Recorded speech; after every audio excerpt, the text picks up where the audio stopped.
Vous hésitez à faire une thèse scientifique et vous ne trouvez pas de réponse à vos questions? Ne vous en faites pas, vous n'êtes pas seul.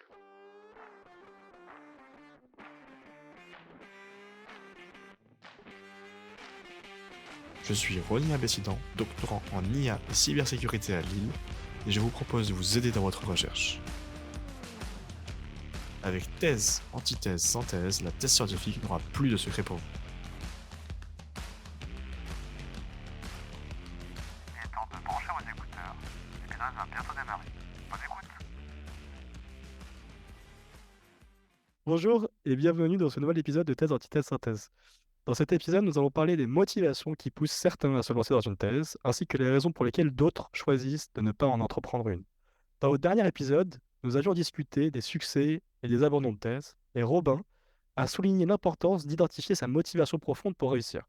Ce sujet m'a semblé d'une importance capitale et c'est pourquoi j'ai décidé d'en consacrer un épisode aujourd'hui. Alors, pourquoi se lancer dans une thèse? Pourquoi faire ensuite? C'est ces questions que nous allons aborder avec nos 4 invités du jour qui vont se présenter tour à tour. Commençons par Teddy. Teddy, est-ce que tu pourrais te présenter? Bonjour à tous, je suis Teddy Furon et je suis directeur de recherche à l'INRIA, c'est l'Institut national de la recherche en informatique et automatique.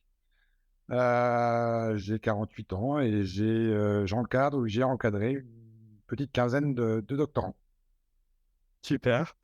On pourrait enchaîner avec Guillaume maintenant. Bonjour tout le monde, donc moi je suis Guillaume Saez, donc je suis jeune chercheur qui sort de thèse donc à l'université de Paris-Est. Je suis aujourd'hui donc data scientist, chercheur data scientist dans une Quant Metering part de Capgemini Invent et je suis aussi encore professeur attaché à l'université à côté de ça. Voilà. Super. Et du coup, on peut continuer avec Marine. Bonjour à tous, donc moi c'est Marine Romanson. Alors je suis encore étudiante, je suis en deuxième année de master en data science. Et donc avant j'ai fait une école d'ingénieur Centrale Lille, un peu le même parcours que Ronnie avant sa thèse. Et actuellement je suis en stage de fin d'études chez Air France. Donc je fais toujours de la data science. Super. Et enfin, du coup, Lila. Bonjour à tous, moi je m'appelle Lila Couchefo, je suis en master 1 de physique fondamentale parcours cosmologie à Lyon et là je suis en stage dans le labo où Ronnie travaille. Alors, comme vous l'avez sans doute compris, nos 4 invités vont témoigner pour le cas des thèses en sciences exactes et expérimentales. Pour le cas des sciences humaines et sociales, les motivations peuvent différer considérablement. Du coup, j'ai décidé de préparer un autre épisode sur le même thème pour ce type de thèse le mois prochain. Revenons sans plus tarder du coup à l'épisode actuel et j'aimerais notamment commencer ma discussion avec Lila et Marine. Déjà, je voudrais commencer avec Lila. Lila, donc là actuellement tu es en M1. Et en fait, si on cherche rapidement sur LinkedIn, on voit que tu te dis future chercheuse en cosmologie. Est-ce que du coup, tu pourrais nous expliquer un peu pourquoi c'est une telle envie de faire une thèse? Est-ce que déjà tu avais des pour, des contre, et quand ça se fait que tu sois complètement pour maintenant? Oui, bah, pas de problème. En fait, j'ai toujours voulu, enfin pas toujours voulu être chercheuse, mais j'ai toujours été intéressée par le sujet de l'astrophysique et de la cosmologie.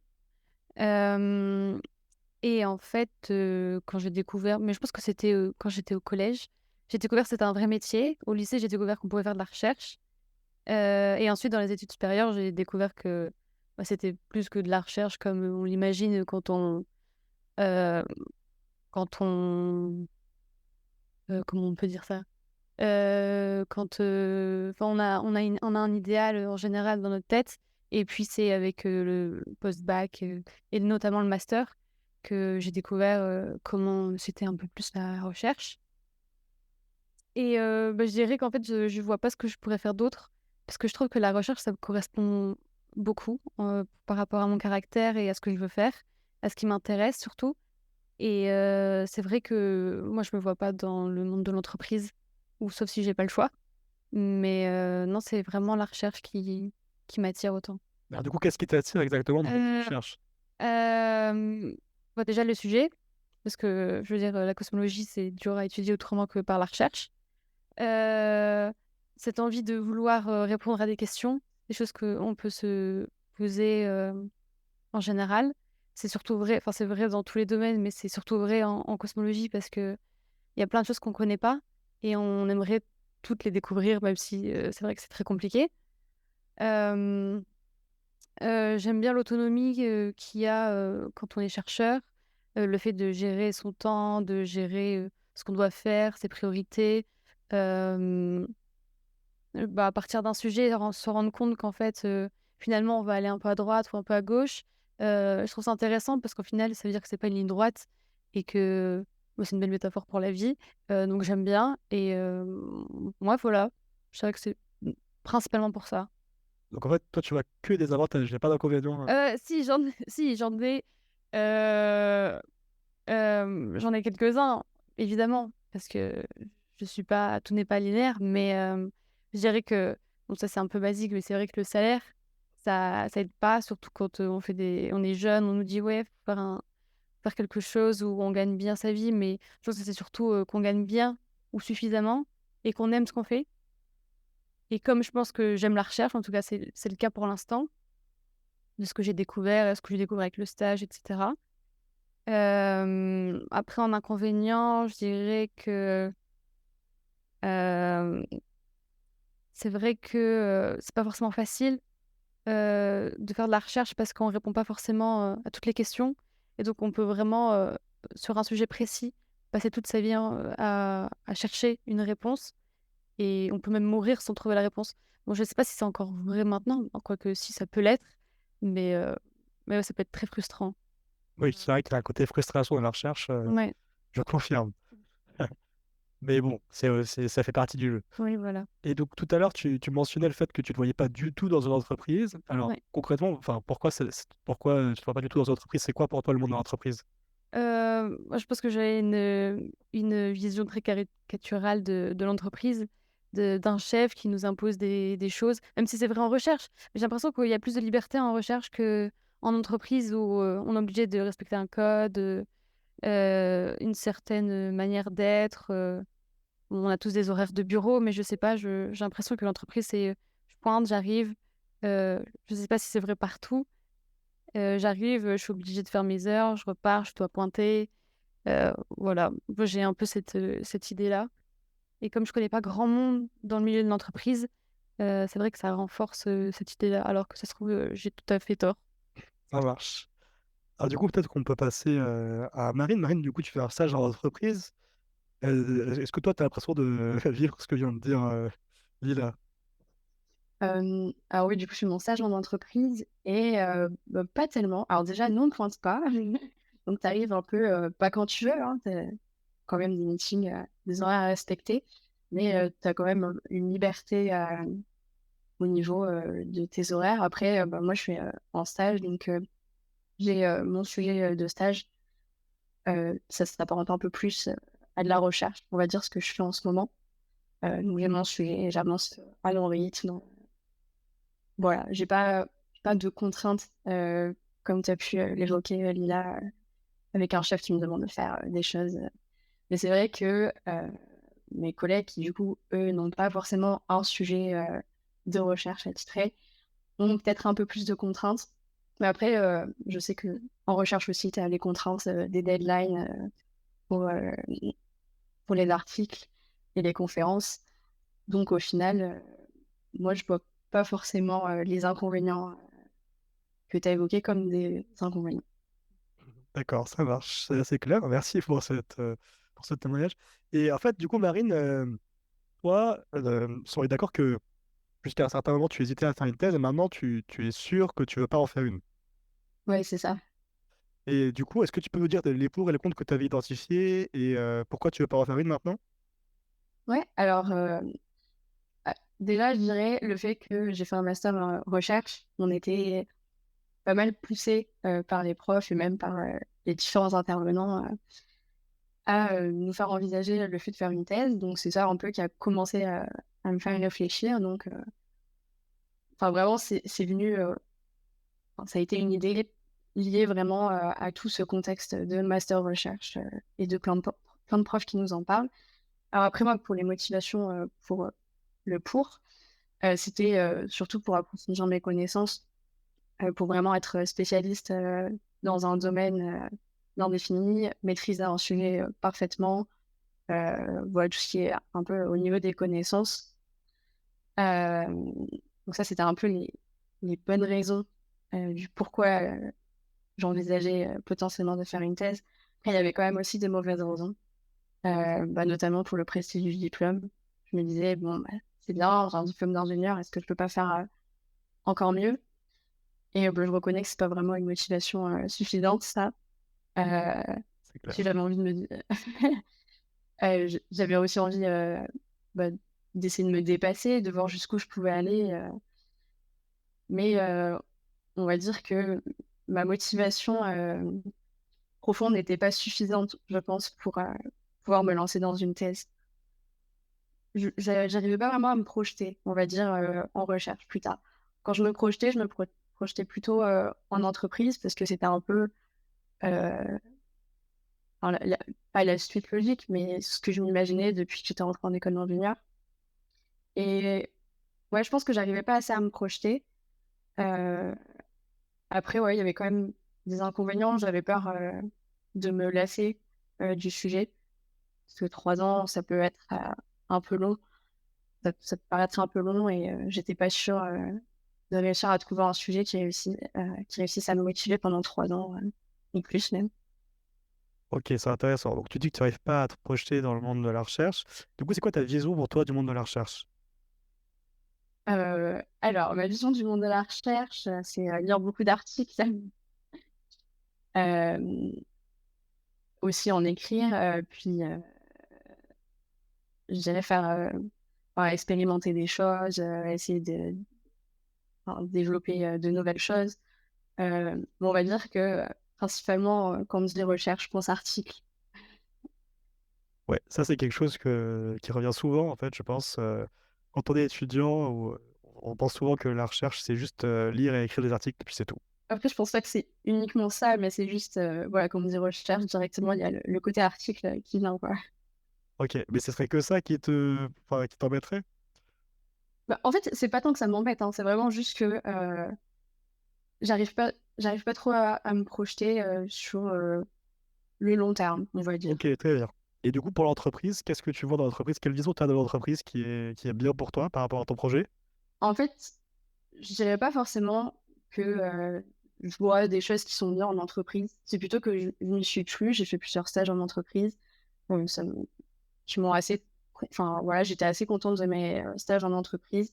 Euh, J'aimais bien l'ambiance des entreprises. J'aimais bien la manière de travailler. Euh, et en fait, j'ai pas vraiment vu d'inconvénients. Donc, il y avait aussi un petit côté, bah, je sais qu'en entreprise, j'y suis bien. Alors, pourquoi essayer de partir en recherche? Ok, c'est assez clair. Donc en fait, tu as pu te faire un peu ton propre recul après avoir fait plusieurs stages en entreprise et maintenant, du coup, tu assumes que ce monde-là t'intéresse et du coup, tu veux rester là, quoi. Voilà, c'est ça. C'est un peu la peur d'être déçu par la recherche, de pas y trouver, enfin, de pas y trouver mon bonheur, quoi. Tu vas trouver chaussure à ton pied. C'est ça. C'est ça, ça marche. Du coup, maintenant, je vais parler avec Guillaume. Alors, Guillaume, toi, tu as soutenu il n'y a pas longtemps. Je crois que ça fait 2 ans, c'est ça? Oui, tout à fait. C'est ça. Ça fait Eh, à peu près de 1 an et demi. ok, 1 an et demi. Donc, déjà, toi, enfin, par rapport à la thèse, du coup, c'était quoi ta motivation pour faire la thèse? Alors moi, en fait, j'ai un background scolaire un peu spécial, enfin assez typique, mais un peu spécial vers sa fin. C'est-à-dire que j'ai toujours été motivé en fait pour faire de l'enseignement à la base. J'ai toujours rêvé d'être enseignant de mathématiques parce que je suis passionné par l'enseignement et par ce métier. Donc j'ai passé l'agrégation de mathématiques et à la base, voilà, je voulais aller enseigner. Le seul problème, c'est que dans ma scolarité, j'ai eu une chance extraordinaire. J'ai rencontré des professeurs formidables. Voilà. À quoi c'est un problème, ça? Le seul problème? C'est clair. Mais voilà, j'ai eu cette chance de rencontrer des professeurs extraordinaires qui m'ont beaucoup appris et enrichi au niveau de ma culture scientifique et qui m'ont donné goût vraiment à aller plus loin. Donc j'ai toujours voulu ensuite aller en fait un peu plus loin que l'enseignement et peut-être même réfléchir à faire enseignant-chercheur. Le seul problème, c'est que la vie ne m'a pas fait de cadeau. J'ai eu des problèmes de santé assez graves, donc j'ai dû reporter mon projet de thèse après quelques années d'abord d'hospitalisation où pendant 3 ans, j'ai eu des problèmes de santé assez lourds. Donc pendant ce temps-là, je me suis dit: «Bah, c'est pas très grave, je vais me reposer, je vais m'occuper plutôt de ma santé» et donc j'ai enseigné dans les lycées avec l'agrégation à mi-temps au départ et ensuite à plein temps, le temps de me remettre Et dès que c'était fini, je suis parti vers le projet de thèse directement, voilà, et pour partir, ensuite, dans une aventure, voilà, en thèse avec, mes directeurs qui m'a passionné, que j'ai adoré parce que voilà, pour moi la recherche, avec eux à leur côté en tout cas, ça a été pas juste de lire des articles justement et d'écrire des papiers, mais ça a été surtout, d'échanger avec des collaborateurs, de réfléchir à des problématiques, complexes, des problématiques qui peuvent être aussi des problématiques actuelles, qui ont des enjeux, qui ont une histoire, qui racontent une histoire surtout, qui racontent une histoire. Et ça, c'est suivre toute, cette narration qui m'a énormément plu. Qui plus est, j'ai eu la chance d'avoir 2 directeurs qui m'ont apporté, aussi une culture mathématique autour des problèmes mathématiques qu'on était en train de traiter qui était assez riche, hein, qui m'a énormément plu. Et donc j'ai décidé, voilà, de faire de la recherche, principalement pour, m'épanouir en tout cas dans cet objectif-là. Mais la recherche ne fait pas de cadeaux comme je l'ai entendu, juste précédemment. En effet, en France surtout, les chercheurs sont assez mal payés, mais il y a aussi en mathématiques en particulier, il existe extrêmement peu de postes, en fait, dans les mathématiques. Vu le nombre limité de postes, c'était soit je décidais d'enchaîner, pas mal d'années de post-doc ou j'ai envie de dire d'années de galère à chercher, ce que je ferai l'année prochaine, pendant, voilà 5-6 ans, en attendant d'avoir un poste fixe, soit je partais vers donc un milieu où je pouvais faire de la recherche autrement dans le privé. Donc j'ai décidé ça et en fait, ça se passe super bien parce qu'en fait, c'est une boîte, qui est très bien, Quantmetry, la partie de Capgemini Invent, où je suis. Il y a donc, des horaires assez, flexibles parce qu'on peut télétravailler ou aller sur place ou travailler dans des conditions, en tout cas, qui me permettent d'être focus sur la tâche que je réalise et travailler en équipe. Il y a des réunions hebdomadaires, même, pardon, je veux dire journalières des fois, sur pas mal de choses qui permettent d'avoir des suivis sur des projets, d'avancer.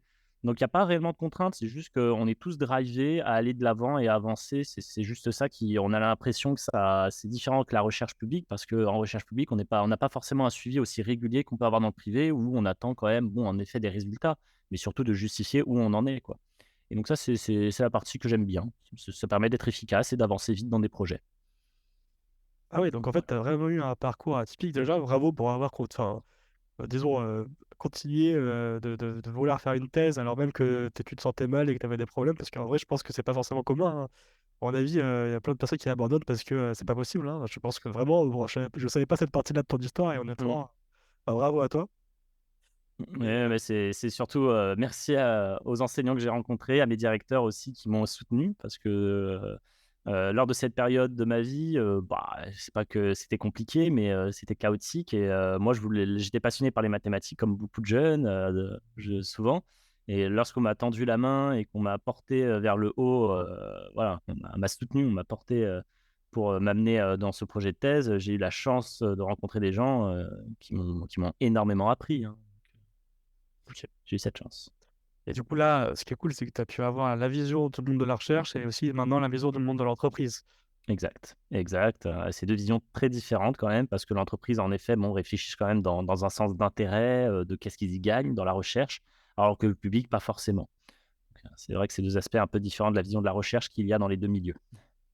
Et par rapport, du coup, à ce qu'ont dit Marine et Lila, du coup, est-ce qu'il y a un peu de part de vrai, de part de faux Oui, oui, oui, alors là, il y a une part de vrai dans le sens où en effet, la recherche publique, voilà, elle est un peu plus libre et flexible dans le sens où on a le droit de se tromper, on a le droit d'échouer, on a le droit de tenter des choses, qui ne va pas forcément marcher ou qui n'ont pas un intérêt d'application directe. En mathématiques pures, par exemple, on va écrire un article qui va parler d'un problème, mathématique et qui n'a pas d'application directe, c'est pas très grave. Dans le privé, dans une boîte, non, il faut qu'il y ait un retour sur investissement, hein, parce que il faut qu'il y ait quand même, une rentabilité sur le projet de recherche qu'on mène. Qu'est-ce que concrètement, le projet de recherche sur lequel on va travailler va permettre, d'avoir comme résultat, comme retour sur investissement, j'ai envie de dire, sur la recherche, qu'on a effectuée. Donc, c'est vraiment 2 objectifs très différents quand même, dans les 2 cas. Après, il est possible de faire des recherches bien sûr, comme on veut dans le privé, hein, mais il faut justifier de cet aspect-là, quand même, et ça c'est assez important. Donc, c'est une question de proposer, d'argumenter et de justifier l'intérêt. Et ensuite, on nous laisse assez libre de mener ça au niveau de ma boîte si justement il y a un intérêt fort de faire de la R&D dans un domaine très précis. Ok, très clair. Après, je pense que dans toutes les boîtes, c'est pas forcément la même chose. Mais en tout cas, dans ta boîte, on a l'impression que tu as quand même une certaine forme de liberté qui ressemble à celle qu'on pourrait avoir en recherche académique, finalement. Bah, c'est pas une liberté totale. Il faut, comme j'ai dit, quand même qu'il y ait un retour sur investissement. Oui, oui, bien sûr, bien sûr. Mais après, le retour sur investissement, c'est un peu plus difficile à calculer quand tu fais de la recherche, j'imagine. Hmm, Parce que c'est plus long terme, quoi.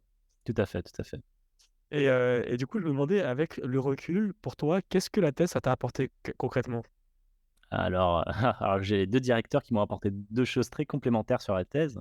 Je pourrais dire que premièrement, ça m'a apporté une certaine rigueur, tenue, exigence, façon de présenter les choses, façon de voir le monde de la recherche, façon, de surtout d'interagir avec les chercheurs, façon de ça m'a appris une façon aussi de construire des projets de recherche, de voir à long terme, de prendre du recul, d'avoir une certaine rigueur et tenue aussi, scientifique, par rapport aussi à ses pairs. Voilà, ça m'a appris quand même beaucoup de choses, hein, dans ce point-là, surtout sur la fin et la suite de la thèse, hein, parce qu'il y a l'après-thèse et l'après-thèse, c'est aussi se construire en tant que chercheur.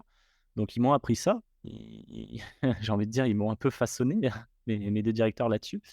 Voilà, donc ça c'est voilà, mon premier directeur m'a beaucoup appris ça. Le deuxième m'a beaucoup appris aussi après voilà, aussi à persévérer sur des problématiques, où peut avoir des enjeux intéressants, de creuser des domaines où des fois, il faut avoir de la curiosité à regarder, ce qui peut se passer, si on creuse, par rapport à ce qu'on sait. Voilà, en fait, j'ai une vision de la recherche qui est assez large et je pense que, c'est pour ça que tout ce que j'entends est souvent assez pertinent, mais je pense que la recherche, elle dépend surtout de la façon dont on souhaite la vivre et la mener. Ah oui, c'est une belle façon de voir les choses. Mmh. C'est vrai que c'est très marrant j'aime bien cette analogie de se faire en tout cas l'idée de se faire façonner un peu, par tes directeurs. Et du coup, est-ce que du coup, tu vois des inconvénients, dans cette expérience de thèse ou il y avait que des avantages?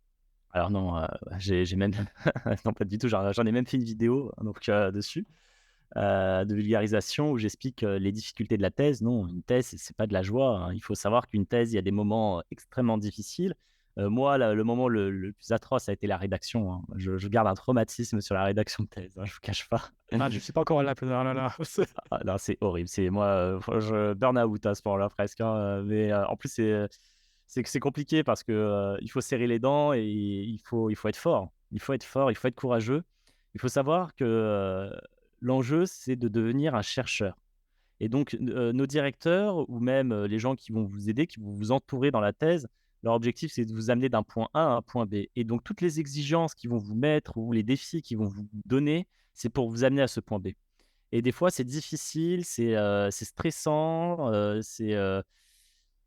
comment dire? Ça crée des situations de panique, surtout au niveau de la rédaction, mais c'est normal, hein, c'est pour notre bien. Donc il faut serrer les dents, il faut avoir la force, mais c'est des moments très difficiles à vivre et moi, j'en garde, donc un bon souvenir, en termes de connaissances parce que ça m'a appris énormément de choses.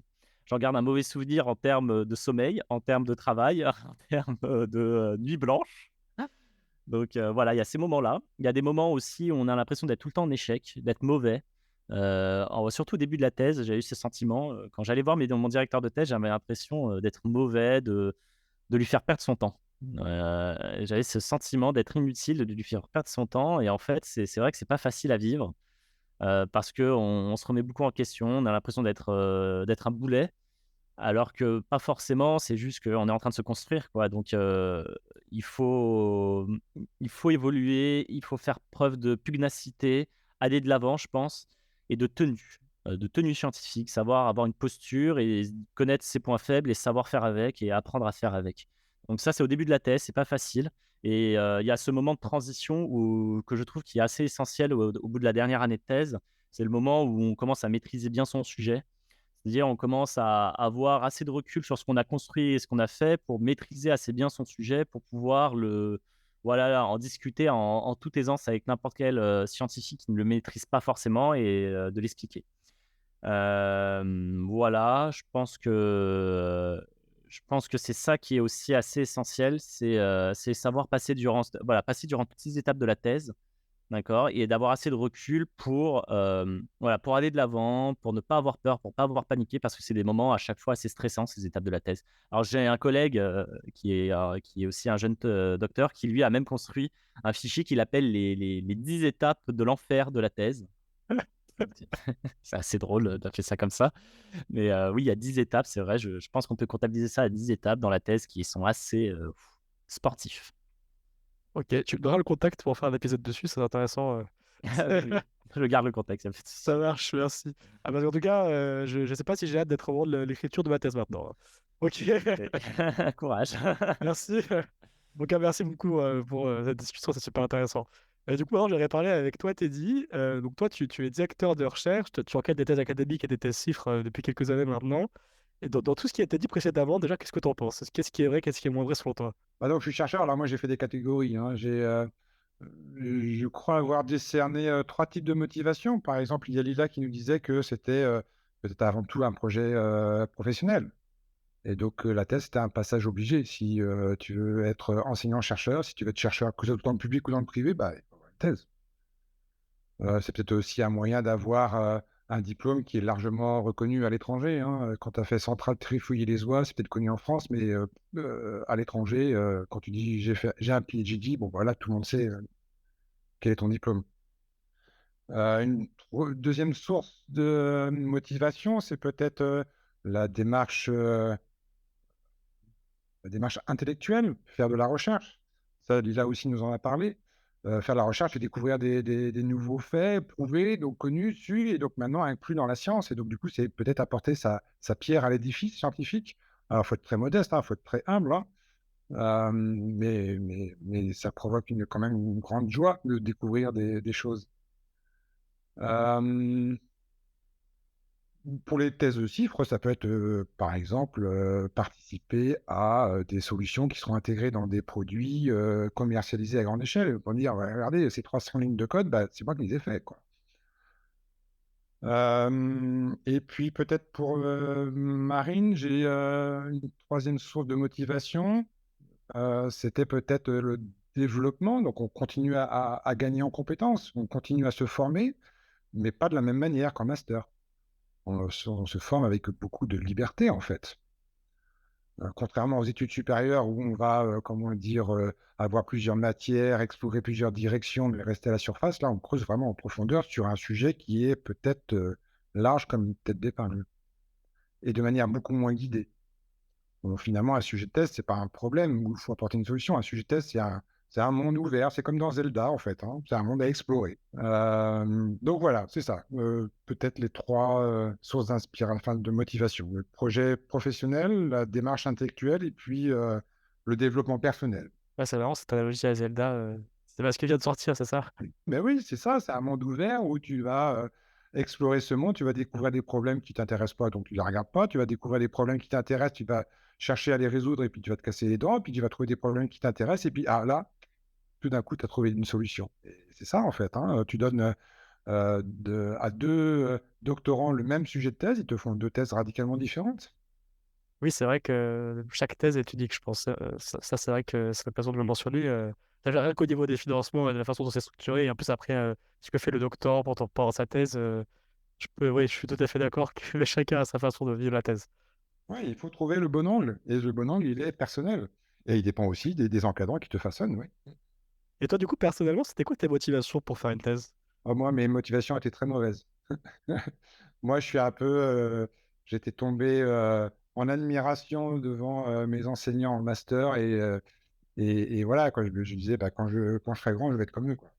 Mais est-ce que c'est vraiment une mauvaise, du coup, une mauvaise raison de vouloir être professeur ou enseignant parce qu'un enseignant enfin, est-ce que tu as admiré un enseignant en matière? Admirer un enseignant, bah, je sais pas, en fait, c'est pas une motivation très profonde. En fait, ça se trouve, ce que tu as aimé, c'est juste le fait de transmettre de la connaissance, comme il l'avait dit Guillaume.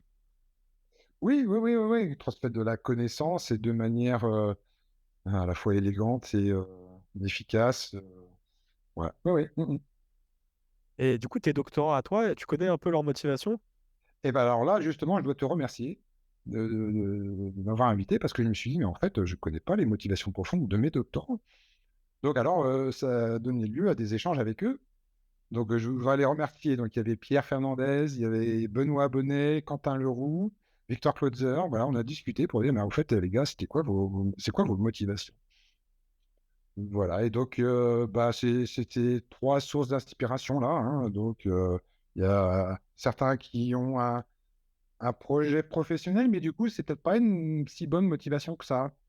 Quand tu dis: «Bah, ma motivation pour faire une thèse, c'est parce que je veux être chercheur», bah, ça ne fait que reporter la question. Bah, pourquoi tu veux être chercheur alors? Qu'est-ce qui te motive pour être chercheur?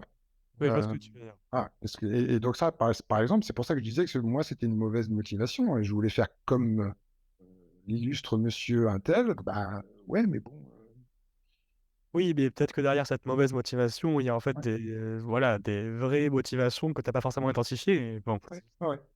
je vois. Mais bon, en général, de toute façon, il y a pas de bonne ou mauvaise motivation. En fait, il faut trouver sa raison de faire une thèse.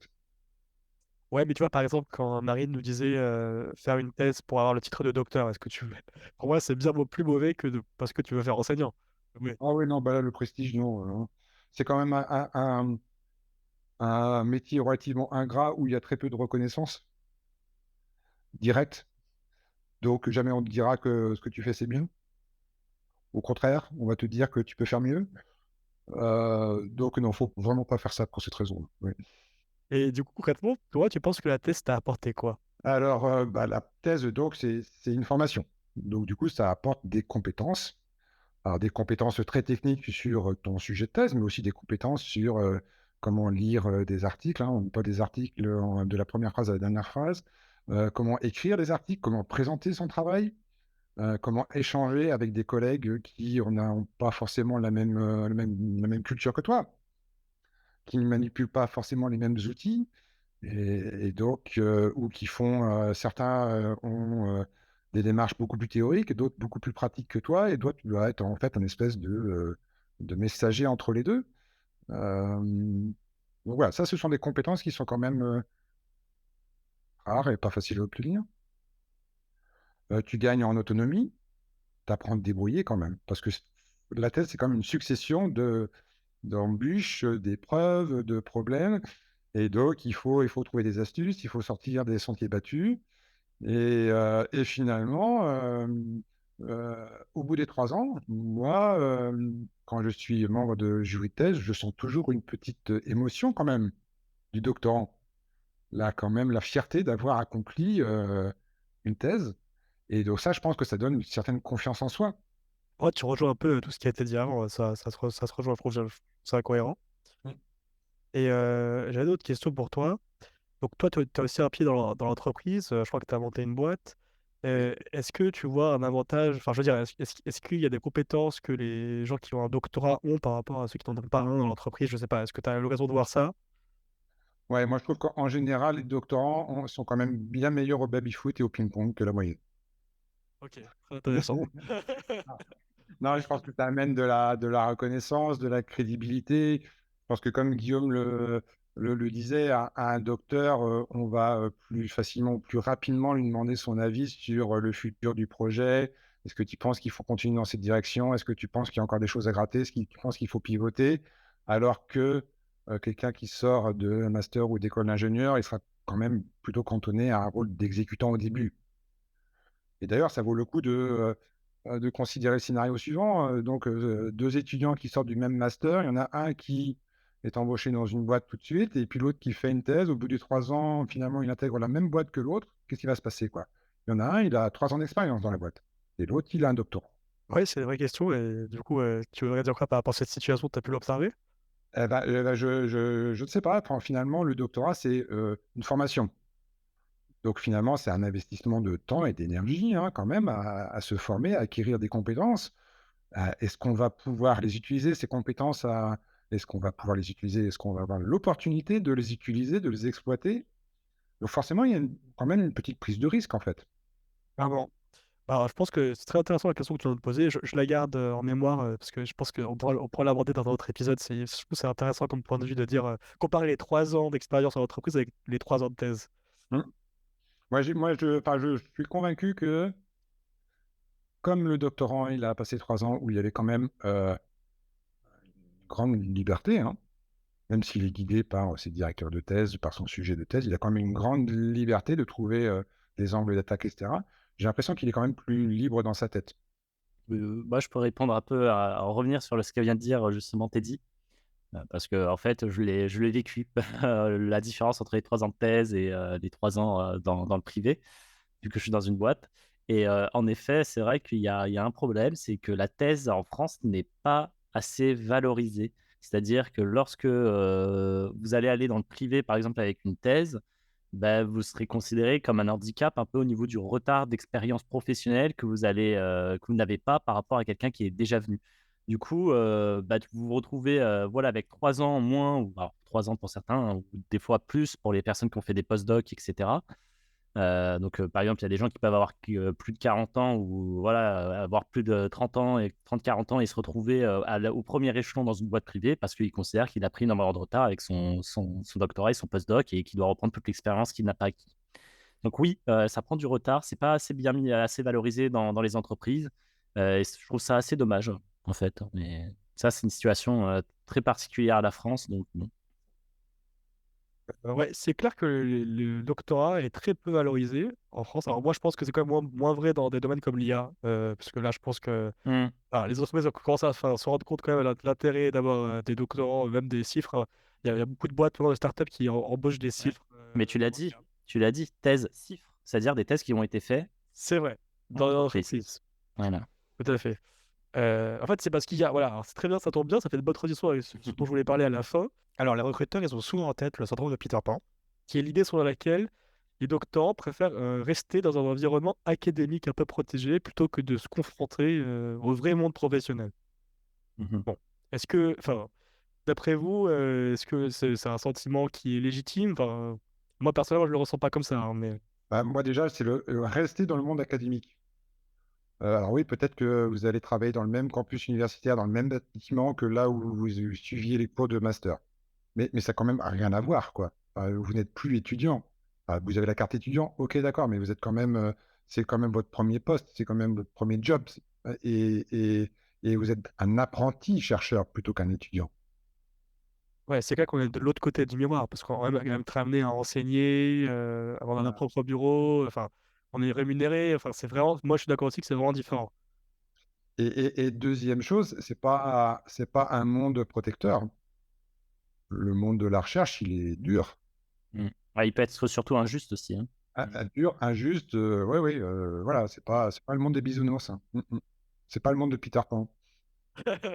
Non, c'est vrai parce que quand il y a voilà, on a des papiers refusés ou quand on a même des collègues, qui critiquent violemment votre travail ou qu'on vous donne énormément de tâches d'administration ou d'enseignement et qu'on doit vos projets, c'est vrai que c'est dur à encaisser. Alors moi, j'ai pas connu ça, j'ai connu des collègues qui l'ont connu et c'est vrai que ça, il faut l'avoir en tête aussi, ouais. Donc au final, la thèse, en fait, c'est plus Zelda que Peter Pan, quoi. C'est ça la conclusion? Mais merci Teddy de l'avoir rappelé, aussi sur cet aspect-là. C'est vrai qu'on n'en avait pas parlé. OK, je pense que là, on peut un peu conclure sur l'épisode. Donc premièrement, par rapport aux motivations derrière le projet de thèse. Teddy, il a bien résumé ça, je trouve. Donc, on peut considérer que comme motivation première, il peut y avoir le projet professionnel.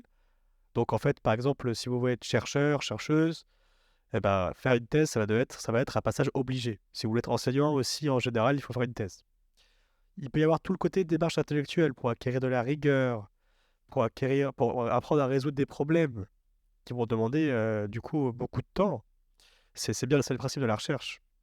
Et puis il y a le côté aussi formation, donc si vous voulez être plus autonome, vous former en termes de développement personnel, bien la thèse, ça peut être une formidable occasion pour vous. Maintenant, par rapport au projet professionnel enfin, par rapport à ce que vous voulez viser comme carrière aussi après la thèse, sachez que, on l'a bien vu dans cet épisode, faire une thèse ne vous oblige pas à, à faire une carrière d'enseignant-chercheur. Vous voyez, Guillaume, il voulait être enseignant au départ, et là maintenant, finalement, il se plaît très bien dans sa boîte.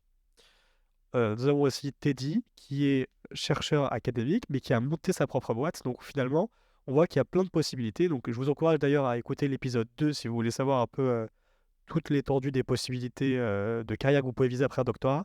Je pense que si vous ne le savez pas, vous pouvez être surpris parce qu'on peut penser que ça mène que à des carrières académiques, et bien pas du tout. Voilà. Donc je vais conclure là-dessus. Je remercie vraiment mes invités d'être venus pour cet épisode aujourd'hui. C'était une discussion très intéressante. J'espère que ça vous a appris beaucoup de choses. Et on se dit à la prochaine. Bah, merci, oui. Merci. Ouais, merci à toi.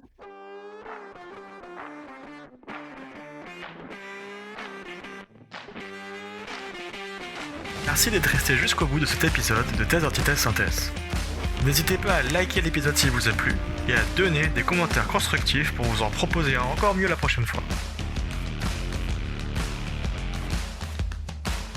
Si vous connaissez d'autres personnes qui hésitent à faire une thèse scientifique, n'hésitez pas à leur partager ce podcast.